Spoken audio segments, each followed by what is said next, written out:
邀请大家继续来讲客家话，我们一起学客语喽。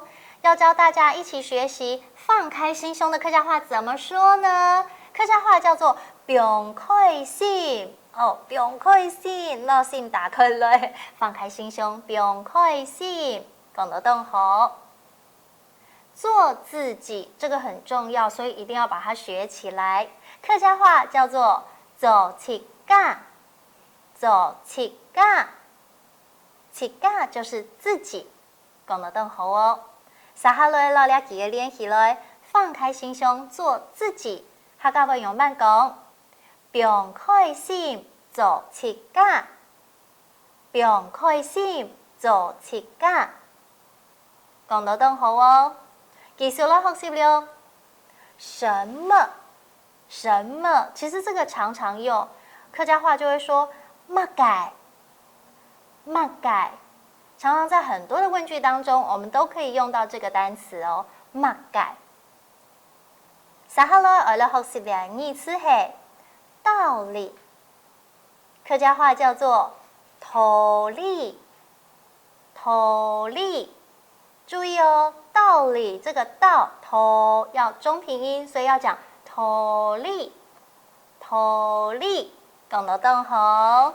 接下来我来学习的西行嘅词汇，流行，客家话怎么说呢？西行，西行，记得收到鼻音，西行，讲得更好。你是老俩贵家记要讲出来，所有词汇组合chung下来讲记要了。管它什么道理比较流行，干基乜解道理下西行，干基乜解道理下西行。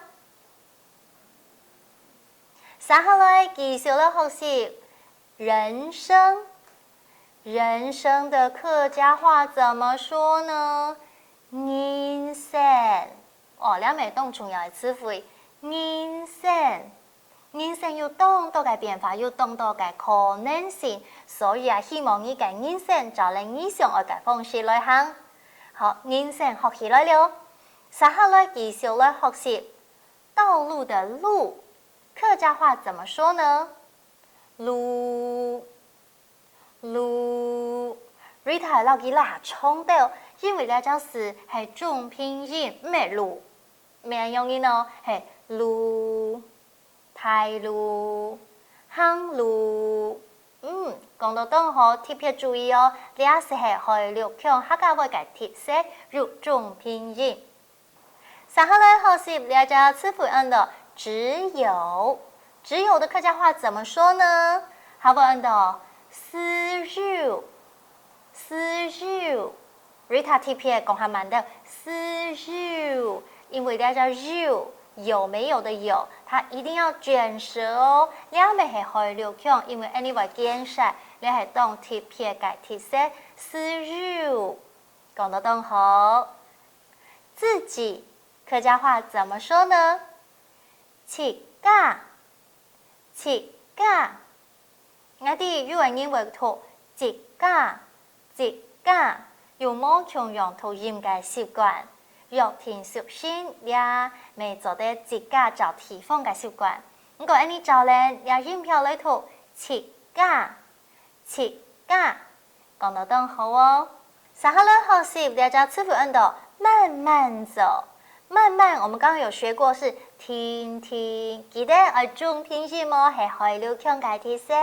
停停，慢慢走，加一個走行，加在一起就是停停行，停停行，講得更好哦。接下來我講貴家記了，人生路只有自己慢慢走，人生路只有自家停停行，人生路只有自家停停行，講得更好哦。